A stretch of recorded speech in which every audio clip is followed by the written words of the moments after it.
మేనరికం injection గురించి మాట్లాడండి అని చాలా మంది చాలా కామెంట్స్ చేసినారు.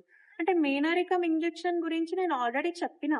అంటే మేనరికం ఇంజెక్షన్ ఏంటంటే లైక్ మేనరికం ఉన్న వాళ్ళకే ఇస్తారు. ముందు జాగ్రత్తకి ఇస్తారు. ఇంకా బేబీకి ఏమైనా ఎఫెక్ట్ అవ్వచ్చు. బేబీకి ఏమైనా ప్రాబ్లమ్స్ అవ్వచ్చు. పుట్టంగానే ఉంటాయి కదా కొన్ని ప్రాబ్లమ్స్ అవి రాకుండా ఉండడానికి మేనరికం ఇంజెక్షన్ ఇస్తారు. అది కూడా ఎవరికి ఇస్తారంటే ఓన్లీ మేనరికం ఉన్న వాళ్ళకే ఇస్తారు తప్ప నార్మల్ గా అంటే లైక్ బయట వాళ్ళు ఉంటారా? బయట సంబంధం ఉంటదా? వాళ్ళకి అస్సలు ఇవ్వరు. ఓన్లీ మేనరికం ఇంట్లో చేసుకున్న వాళ్ళకే ఆ ఇంజెక్షన్ ఇస్తారనమాట. మేనరికం ఇంజెక్షన్ నేమ్ చెప్పమంటున్నారు. బట్ ఒక్కొక్కరితో ఒక్కొక్కలాగా ఉంటది. ఇప్పుడు నాకు డాక్టర్ నాకు సజెస్ట్ చేసింది. సో నాది వేరే ఇంజెక్షన్. మీకు వేరే కంపెనీ ఉండొచ్చేమో.